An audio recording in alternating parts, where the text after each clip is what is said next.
Welcome to DT is LA, Downtown is Los Angeles, a podcast about the past, present, and the future of Los Angeles. I am Eloi Giraud, and I am here with my co-host Daniel Wolf. Hello, Daniel. How are you? Hey, I'm good. How are you? I am great. How was your week? My week was fantastic. It was Bastille Day this week, so the French people were all celebrating freedom and revolution things.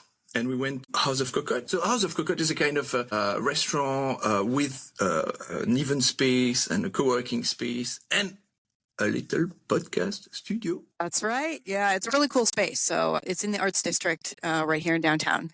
It was my first time there, and it was really impressive. Just the day before Bastille Day, there was a kind of cool celebration and wine tasting. Mm-hmm. This is what French people do, I guess, for Bastille Day, or maybe they do it every day. No, it was a very cool evening. And you, Daniel, what did you do? I did a couple of things. So we mentioned on the last episode that Dine LA started on Friday, which is where a lot of the restaurants in Los Angeles have special prefix menus of some of their favorites. And so I went with friends to check out a couple of them. Went to a Maple Block barbecue at Grand Central Market, which had a fantastic deal. So I definitely recommend that one. And then had lunch at Badmash yesterday. Badmash, I pronounced that right. That was really good also. So that's going on for another week and a half. So I recommend it. Cool. And then yesterday was actually Bastille Day, 14th. And so I went to a wine bar here in our neighborhood. That's a French-style wine bar. And it's owned by today's guest. The bar is called Garçons de Café, and they had some exciting events happening for Bastille Day. They had a Cocotte court and some specials. And we have the host of that event with us today. We're going to talk to him, Mathieu Giraud. Hello, Mathieu. Welcome to our very luxury studio. Hello. Hi, guys. Yeah, it's a real privilege. So maybe to explain to our audience where we are, we bathroom of my apartment, surrounded by red curtain, and actually our microphone, our phone, and our phone are just on the, how do we call that? Stands. Oh, on an ironing board. An ironing board, yes, because it's a little bit more silent, and then we can adapt. So yeah, this is the podcast that you guys are listening to. We're doing it on a shoestring, but we're doing it with passion. So exactly, that's the important part. Yes. So we asked Mathieu to come on today because besides owning the wine bar where Owen and I met, it's also a local business that's been in DTLA for years. We know the neighborhood as residents, but being a business owner is a totally different experience. And so we wanted to get that perspective and talk a little bit about what that's been like and what some of your the opportunities that you think there are for the neighborhood and some of the challenges. Can you introduce yourselves to the audience, or introduce yourself to the audience? So I've been living in LA for the past 15 years, mostly downtown for 14. Worked in numerous restaurants, the Patina Restaurant Group, and then also with Chef Ray Garcia at Broken Spanish, actually not too far away from here. Everything downtown for the most part. I had a brief moment in Hollywood, but I've always worked downtown. I was been drawn to downtown, so it was logic that I live downtown at some point. After 1 year, I decided to actually move downtown, and then in 2021, became a business owner. Took over Garçons de Café, a wine bar who's been there for now 7 years, since 2016. Okay. 8 years actually now, and then we just recently expanded next door to a French bistro. So not only we're a wine bar, we're also a restaurant now. So we're able to cater both, which is great because we were definitely missing that food aspect of being able to have people come in and have a food experience and not just a glass of wine. So yeah, I've been doing that for now 3 years-ish. Okay, cool. And what led to your decision to take over the business? The opportunity, first of all, to be on my own, finally, after working for others, making other people's dream come true of being for them their general manager, their partner in their business, as a worker, obviously, not as an owner. And this opportunity came up. My friend owned the bar, decided to move out of the country, do something different. And I knew the bar, I knew the challenges of the neighborhood, I knew the opportunities also and the potential. And for me, it was just an opportunity to continue doing what I love in an environment that I truly love, which is the wine world, a vast world, and being able to do that with my own rules, let's say. In France, it's a big deal to study restaurant and hotel. It's a big deal. You have specialized schools for it all over France. It's you learn everything from being a dishwasher to being a host, to being a maître d' on the floor, how to open wine properly, how to address the guest properly, how to dress a table properly, everything very old school and traditional, but you learn excellent bases that you can reuse. Like right now, we are a bistro, which is not as fancy as what Patina was, let's say. But you use all this knowledge on how to do it properly. It might be more simple, but you still have the heart of it, like you were in a fine dining one Michelin star restaurant, let's say. Yeah.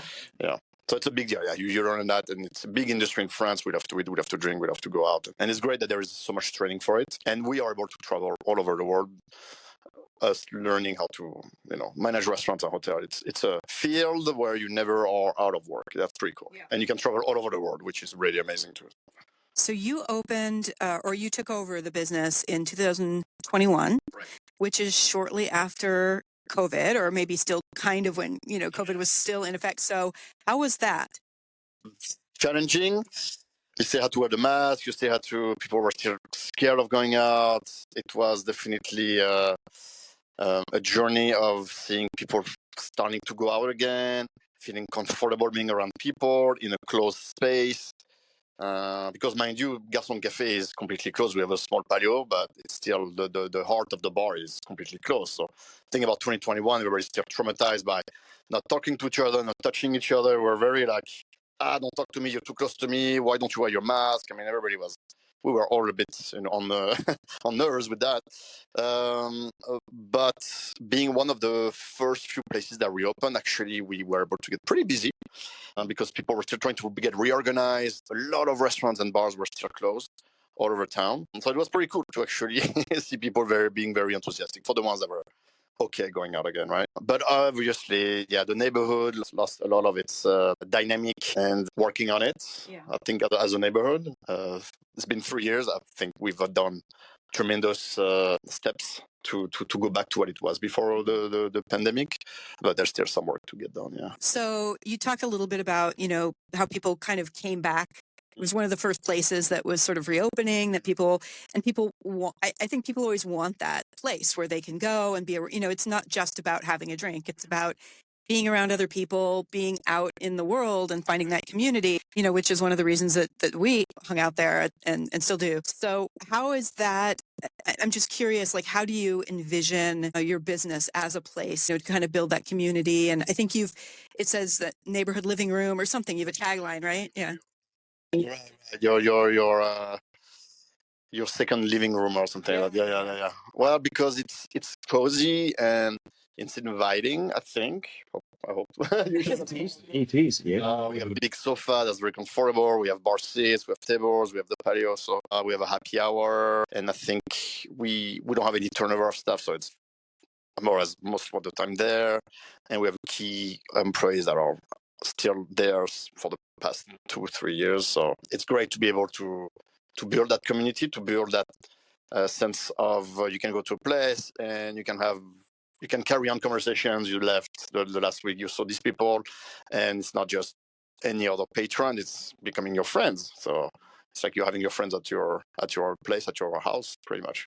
Isn't it a kind of strange concept in LA or even in the US, this idea of having a wine bar where it is a bit like a living room, sofa, where you feel like you are in the place of someone else. As a concept itself, is it something more exceptional? It kind of steals this idea from the coffee shops in the US that are very much very cozy, and people spend hours in the coffee shops, and it's like we first saw coffee shops in the US compared to the one in France. They are more cozy in the US. France has evolved on that subject, but Here you can just they make sure the patrons feel very comfortable, so they spend more hours, and obviously ultimately they spend more money, right? So this whole idea of going somewhere, you're not just there for drink and go. I think that's not what we are. We want people to feel comfortable, sit down, carry on conversations. I think it works very well. Yeah. Yeah, no, I think you've established that for sure. And it seems like there's always, when I stop by at least, there's always someone that I recognize from a previous visit, someone from the neighborhood. Do you find your guests you have a lot of people kind of from the neighborhood who are repeat customers? Do you get tourists or Angelinos from other part of town, or a good mix, or what's your clientele? It's a good mix, actually. Yeah. And that's great from now 3 years later after the pandemic, when we reopened, we're finally getting the tourists back. We're getting Angelinos from around the city back because they read some article and they wanted to experiment what Garçon is. But yeah, it's 70% of locals, right? So, and that's exactly what I want. I want the locals to come and be that one of those places in this area where people can come by for a drink and then carry on. And it adds, I think it's great. Downtown has, especially this area, the historical, has a lot of these little mom and pop, independent owners that run their business like it's their livelihood. I mean, which it is really. And so we care so much about it, and we want everybody to feel great and be welcomed.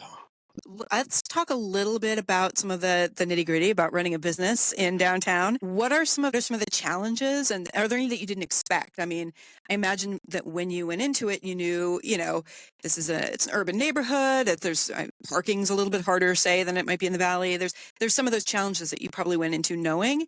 Are there any that have come up, or just talk a little bit about some of the things that you found? I think the fact that we are located inside a gallery, it has its pros and cons. The pros is that we're not directly facing the streets, so we're avoiding a lot of Maybe describe the gallery and the space. Yeah, how does it look? So the bar is nested inside what is called Spring Arcade.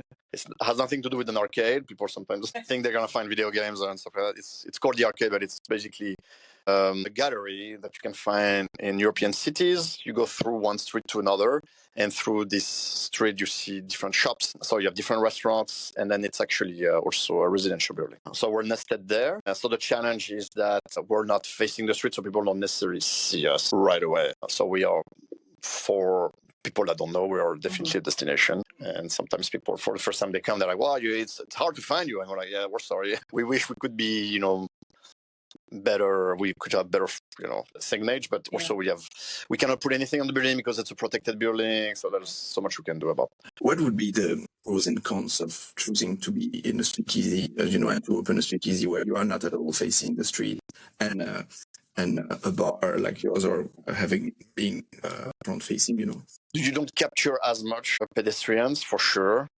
Because you're just not there in their face, right? I think that will change when, at least on the Broadway side part of the neighborhood, when it changes, when we get more businesses, those buildings sit empty. They will argue for being renovated and bring in more people. So when it will be more dense, I am convinced it won't be an issue. Like, look at Grand Central Market. I mean, if you have a little store inside the Grand Central Market, you're not facing the street either, but there's so much foot traffic. So people walk around, and then they're like, "Oh, actually, at the end there was a little, let's say, the pizza place or the Thai place or even the smash burger for the window." Those guys don't have big signage on the street. So I think it's just a matter of time that the neighborhood really gets, I don't know if it's a bad word, but maybe more gentrified.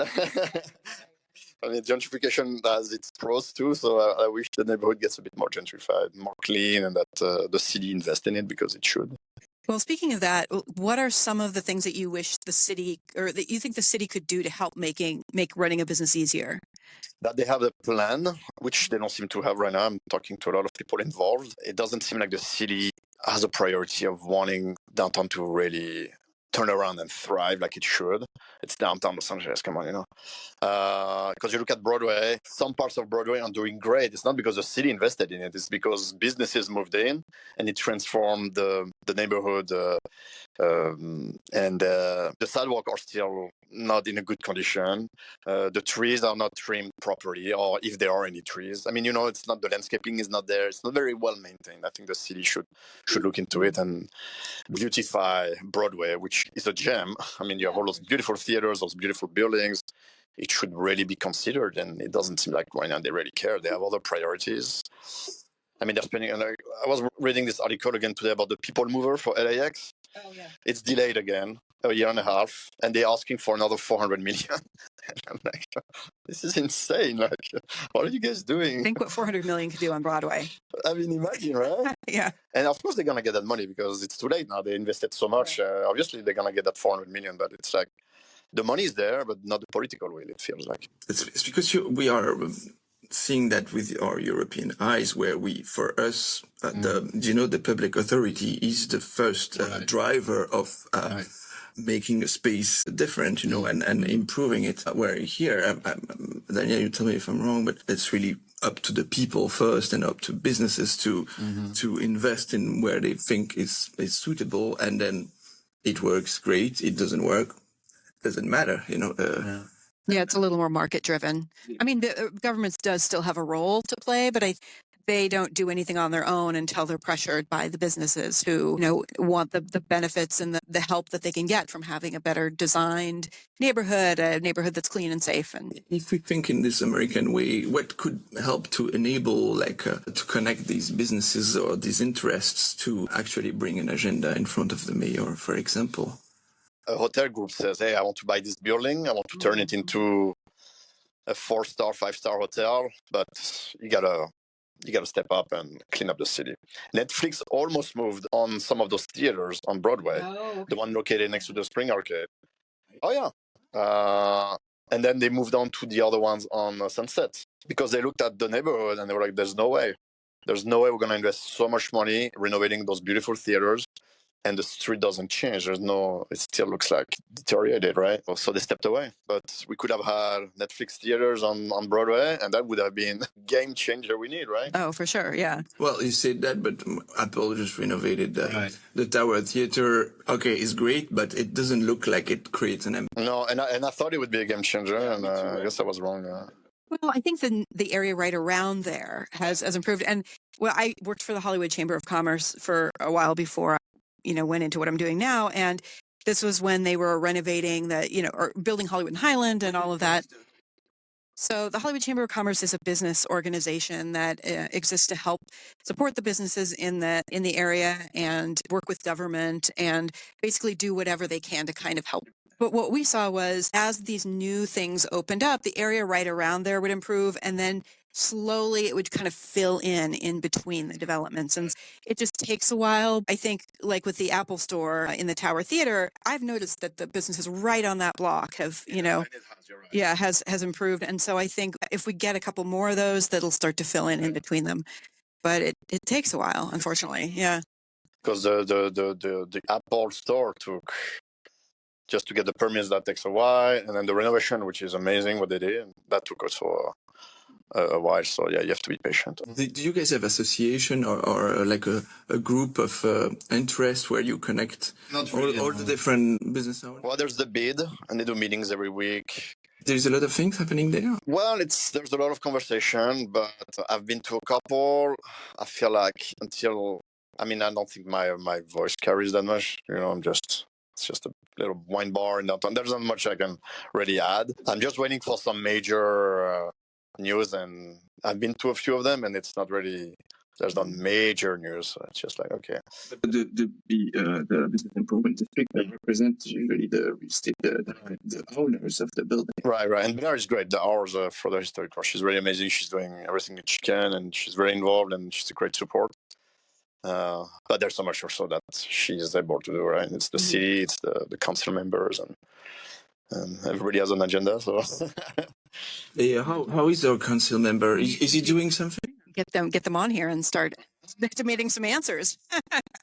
Yeah, Kevin De Leon. Yeah. I mean, he's doing stuff. I don't know. I'm not. Nothing to help you so far. I mean, as far as I know, but I'm not also. So how, kind of looking to the future, or how do you think the downtown food and bar scene has changed over the last few years, and where do you see it going? Do you see any trends? Pre-COVID, we were going, a lot of things were opening. It was great. We lost a few of those during COVID, but I think there is like a renaissance. There's a lot of new restaurants opening, a lot of bars opening. Some do better than others. It's a bit harder now to run those businesses because the cost of running a business has really, really increased. So we just have to be smart on how we staff and the menu, engineering, and all that. But I think downtown is one of the most interesting place to dine in Los Angeles. We have so much going on in such a small footprint, right? Between Little Tokyo, Chinatown, the downtown itself, the Arts District. We have so many things going on for us. So, and it's great. And people can leave their car and walk from a restaurant to a bar to another bar. And I think it's so rich. There's nowhere in LA where you can do that.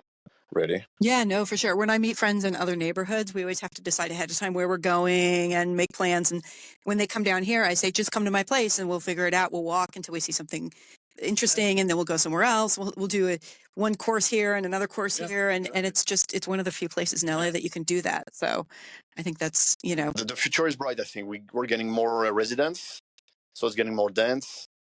So more opportunities for new businesses to open, and especially bars and restaurants. So I think the Olympics are gonna also hopefully bring that leadership, that energy to really work on the things that are a little wrong with downtown. I think Mayor Karen Bass is doing a great job with her Inside Safe program. Everybody's complaining about it not being fast enough, but come on, she's starting from scratch. So I think she's doing some good work. I've been this morning driving around the Arts District and even Skid Row, and I feel like, maybe I'm wrong, but I feel like there are less stands than there were before. Mm-hmm. She's definitely cleaning up some neighborhoods and areas. So I think the future is bright. It's just the long game. We have to be patient. Tell us where listeners can find you, and tell us what wine do you recommend for a hot July drink? Plenty of options. So we're at 541 South Spring Street at the Spring Arcade. Right now, summer is perfect. You get so many opportunities. You can have, we have a chilled red called No Love Lost. It's a Counoise grape from Napa. My only Napa wine that I served. It's so good. A little fruity. It's a very good chilled red for summer. Rosé, obviously. Cannot go wrong with that. Some very good whites. Some lighter Sauvignon Blanc. Some other interesting, Chablis is always great. Minerality. With this weather, it's pretty much a lot of the wines, even the lighter red Burgundy. Stay away from heavier red wines for sure. But yeah, for me, it's my favorite season with the wine choices because I feel like. Well, if people come down and say hi and have a seat, and you can recommend a wine. Absolutely, I would love to. And now that we have a full kitchen as well, we have delicious food. So yes, your pizzas are really good. Like nobody thinks like French restaurants going to have pizzas, but they have an escargot pizza if you really want to be French, or they have a wood-fired grill. Because we took over a pizzeria, so we kept that beautiful oven on top of doing traditional bistro French food. We also doing our pizza, which are really nice. Yeah, and it's a beautiful space, so it's good for a special occasion or just a casual hangout too. So. For the wine, how do you do it? Is it like a unique wine that you find? I taste at least once or twice a week with different vendors, and depending on what I need, want, like, I make my decisions. We also have a wine club, so every month you get to have 2 or 4 bottles. So I get to pick the wines for that, and I try to pick wines that you will not find at the supermarket, or other stores that sell wine. So I try to really bring in some fun wines that you would not expect necessarily, which I think that's why Wine Club is fun to be a member of. But yeah, that's how I do it. Keep tasting, and it's a lifetime commitment, Yeah, well, thank you for your hard work on behalf of wine lovers of downtown. Not always easy, but dedicated you are, and we appreciate your sacrifice. Of course, we love this bar, Daniel and I. And I remember the day you guys met, because I remember exactly. Yeah. You started talking to each other, and it was. I remember it was yesterday, so it's funny. And here we go. Now Daniel and I, we do a podcast. I just want to have a feeling for people who wants to start a bar or business in the United States and in LA, because I guess some of the people who are listening to us, thinking about this kind of idea. Okay, what are the big hurdles? Okay, I want to open my own business, my own restaurant in Los Angeles. What are the big things to know about that? Be ready to have some cash flow, not pay yourself for a minute, because you need to pay your employees and obviously rent and then your providers too, and as a priority. It's not the easiest field to get into. It's a fun one, but just make sure you know what you're getting into, because it's going to be your life. You're going to have to be very dedicated, and you're going to have to be there. because the style of service you want, it will never be the same when you're not there. Unfortunately, that's what it is. So especially at the beginning, you have to make sure the staff, everybody that's working there, represent your ideal, your ideas, and the style of place you want to be. So, but it's an amazing and it's a fun environment. I mean, talking about food and beverages with people, it's pretty cool. Well, let's talk about what's happening this week in DTLA. I can tell you a couple of things that I know are going on. Dine LA is continuing for another week and a half. That's where restaurants all over the city are offering special prefix menus. You can go in and for a set price, you can try a number of their dishes and try somewhere new. So there's a Hey, Mathieu, you are doing that? No, we're not doing it because you have to pay a fee to participate, and we didn't have the budget to participate. So hopefully next time, yeah. There's a ton of downtown places doing it, so check those out through the 26th, I think. What else do we have next week? Well, what's going on, Matthew? What's going on at your place? Garçons every Wednesday night, 8 to 10 p.m., live jazz night. Has been going on for more than 2 years now. We haven't missed a Wednesday, so that's still going on. It's very popular. It's pretty popular, yeah. So if you want to reserve a spot next to the band, call ahead of time, and we can definitely do that. What do we have going on Friday? We have a wine dinner with Paralelo, which is a winery located in Valle de Guadalupe in Mexico.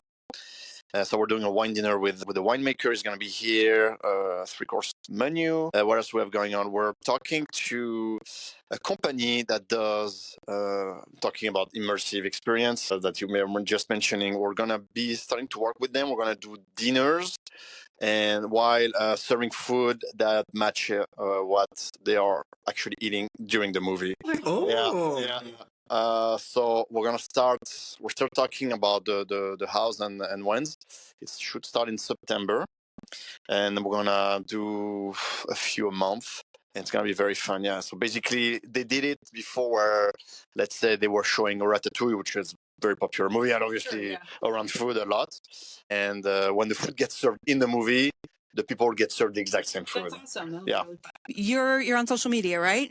How can people find you guys? On Instagram, Garçons de Café, or Lappart for the restaurant, Lappart. Okay, you can find our different events as well, and menus and pictures. And as always, you can find us on DTLA Podcast. That's on Instagram, or we have the website, dtlapodcast.com. And we'll link, of course, to Matthew's place and anything else we mention in the podcast each week. So, and if you do enjoy what you are listening to, please don't hesitate to follow. We see that a lot of people are listening to us, but not many follow. Please follow to show your support. Yeah, we would love to hear from you, and also, follow us, tag us, just let people know if you're enjoying it, because the more we can build our audience, the more kind of cool stuff we can do for you. So yes, absolutely. This was a great time. Absolutely. Yeah, Thank you so much for coming.